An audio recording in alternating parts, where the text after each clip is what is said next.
Assalamualaikum warahmatullahi wabarakatuh. Alhamdulillahi rabbil alamin, wassalatu wassalamu ala ashrafil anbiya'i wal mursalin, sayyidina Muhammadin wa ala alihi wa ashabihi ajma'in. Faqala Allah ta'ala fi kitabihil karim ba'da a'udzu billahi minasyaitonir rajim. Ya ayyuhalladzina amanu taqullaha haqqa tuqatih wa la tamutunna illa wa antum muslimun. Saudaraku rahimakumullah, Jum'ah Mubarakah. Alhamdulillah, hari ini hari Jumat kita berjumpa kembali. Hari ini tanggal 17 Juli 2020 dan akhir Zulqa'dah 1441 Hijriah. Ya.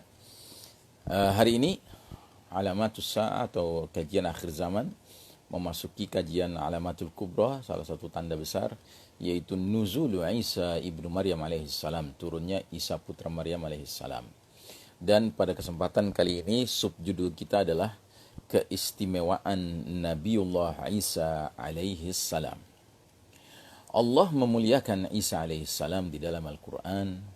Nabiullah Isa alaihissalam diberikan banyak keistimewaan, termasuk sejumlah mukjizat yang menjadi bukti kenabian dan kebenaran beliau sebagai Al-Masih atau The Messiah atau Sang Juru Selamat yang dinanti-nantikan oleh Bani Israel, bahkan dijanjikan kedatangannya oleh Allah Ta'ala kepada Bani Israel.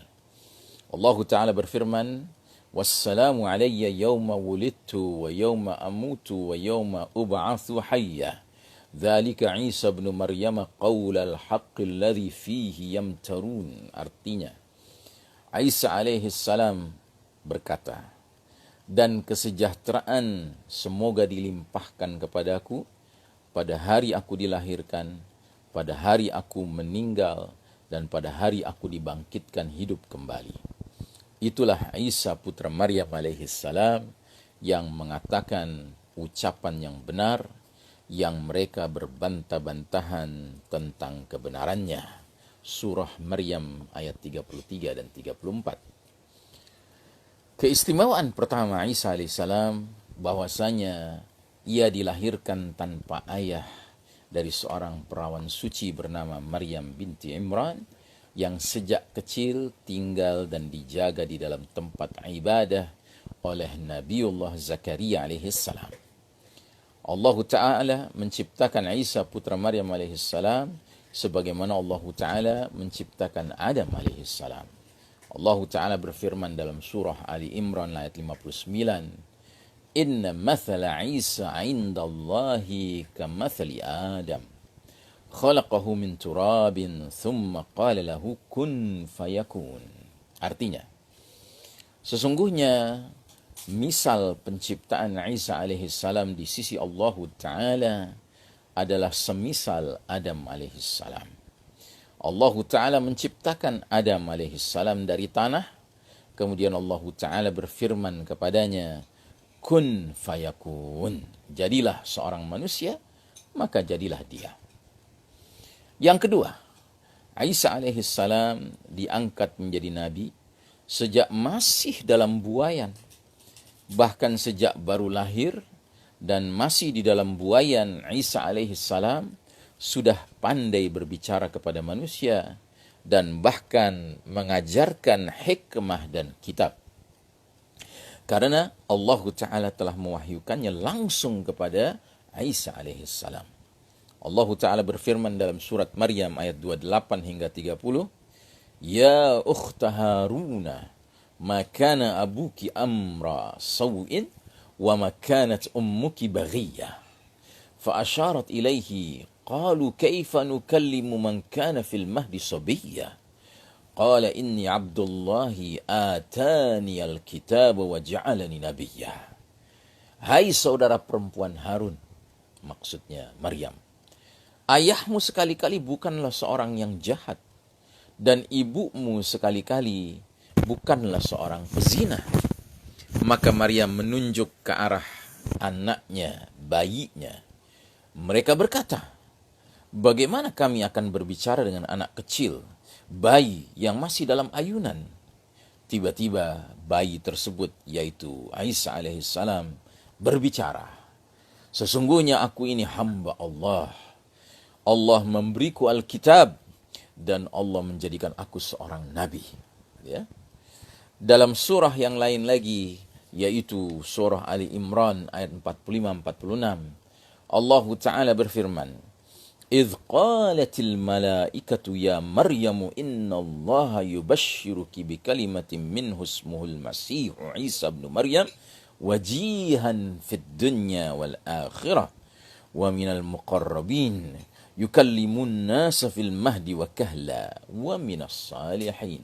Artinya, ingatlah ketika malaikat berkata, wahai Maryam, sesungguhnya Allah Ta'ala menggembirakan engkau dengan kelahiran seorang putra yang diciptakan dengan kalimat yang datang dari Allah Ta'ala. Namanya Al-Masih, putra Isa, putra Maryam. Seorang terkemuka di dunia dan di akhirat, dan termasuk orang-orang yang didekatkan kepada Allah Ta'ala. Dan ia berbicara dengan manusia dalam buayan, dan ketika sudah dewasa, dan dia termasuk di antara orang-orang yang saleh. Saudaraku rahimakumullah, ini keistimewaan yang dahsyat sekali. Ya, Isa alaihissalam disetarakan permisalannya dengan manusia pertama, ayah kita bersama, yaitu Adam alaihissalam. Karena penciptaannya tidak dengan adanya seorang ayah, hanya dengan seorang ibu. Ya. Dalam surah yang lain lagi, Al-Ma'idah ayat 110, Allah Ta'ala berfirman, إذ قال الله يا عيسى ابن مريم اذكر نعمتي عليك وعلى والدتك إذ أيدتك بروح القدس تكلم الناس في المهد وكهلا وإذ علمتك الكتاب والحكمة والتوراة والإنجيل. Ingatlah ketika Allah Ta'ala mengatakan, hai Isa putra Maryam, ingatlah nikmatku kepadamu dan kepada ibumu, sewaktu aku menguatkan kamu dengan Ruhul Kudus. Kamu dapat berbicara dengan manusia di waktu masih dalam buayan dan sesudah dewasa.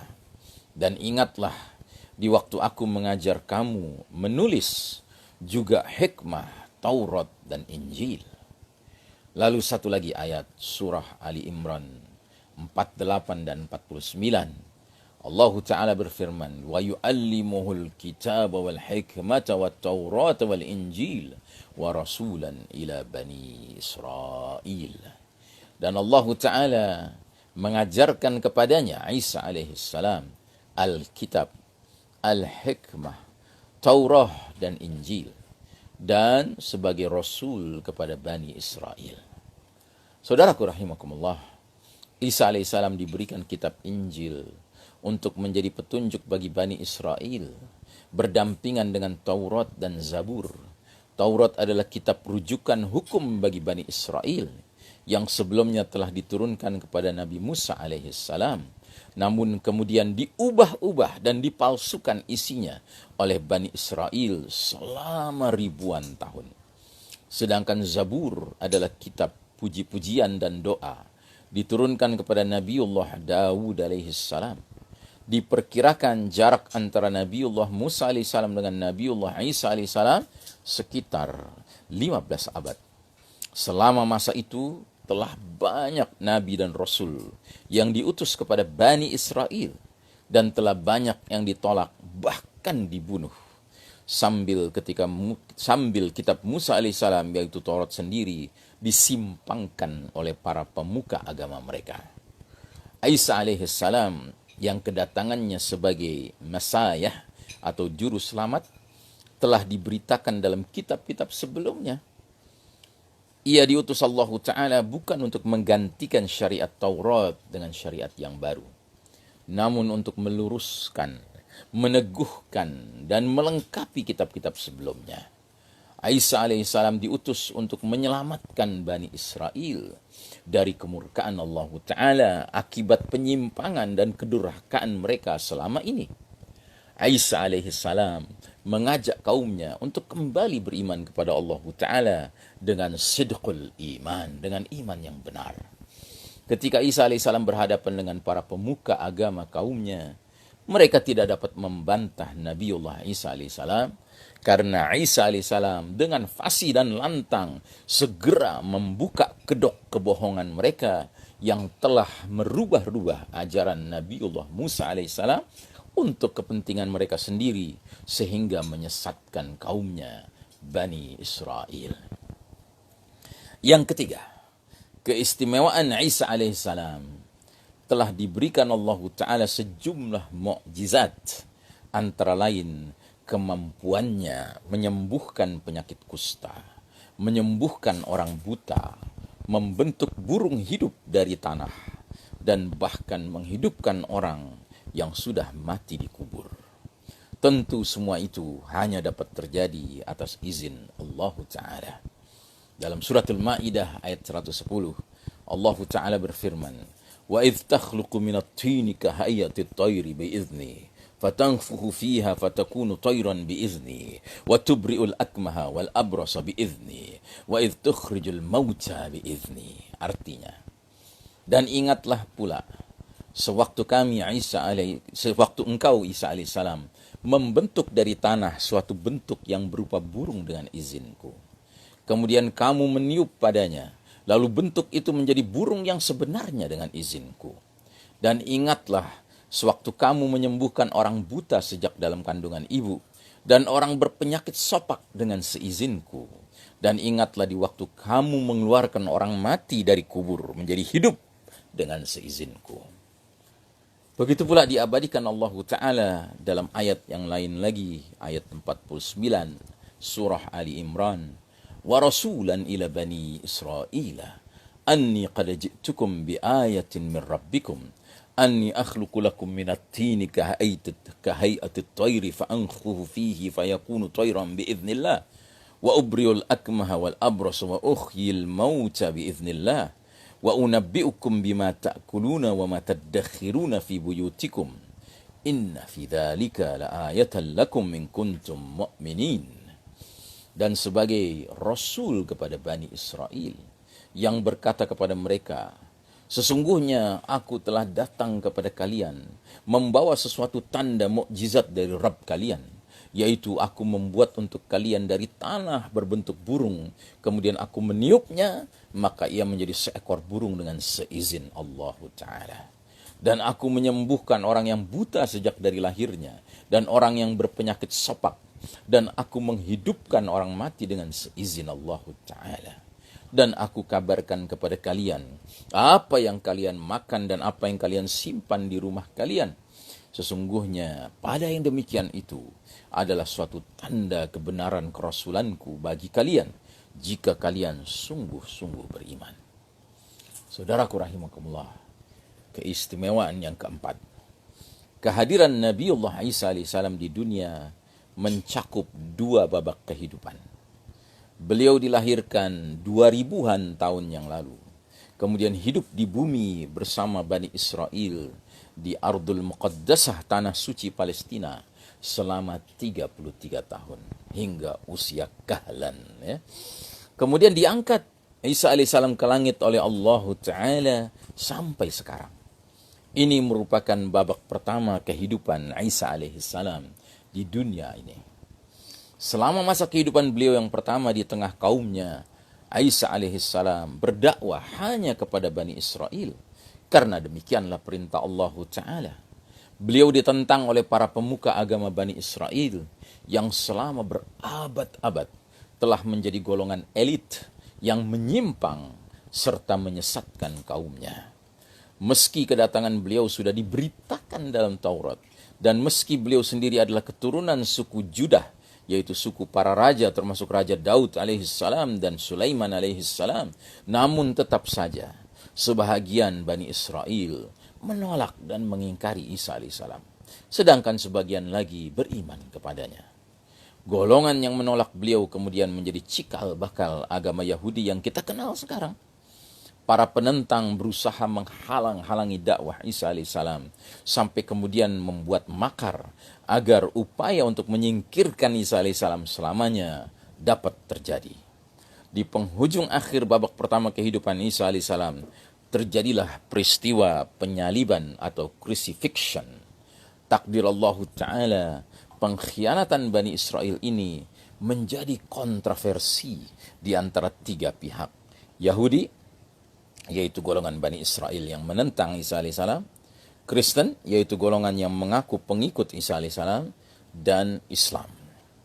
Kaum Yahudi menyangka mereka berhasil membunuh Isa alaihissalam dengan cara menyalibnya. Golongan Kristen atau Nasrani yang merupakan lanjutan dari kelompok yang mengikuti Isa alaihissalam meyakini bahwa Isa alaihissalam benar-benar disalib dan bahwa beliau adalah anak Tuhan yang mengorbankan dirinya demi menebus dosa umat manusia yang meyakini kepadanya, keimanan kepadanya. Sedangkan kaum muslimin berpendapat bahwa yang disalib bukanlah Isa alaihissalam, berdasarkan keterangan langsung dari Allah Ta'ala yang tertera di dalam kitab suci terakhir, yaitu Al-Quranul Karim. Kaum muslimin meyakini bahwasanya Isa alaihissalam diangkat Allah Ta'ala ke langit untuk kemudian kelak insya Allah akan diturunkan kembali ke muka bumi di tanah Syam, Ardul Muqaddasah, Syam.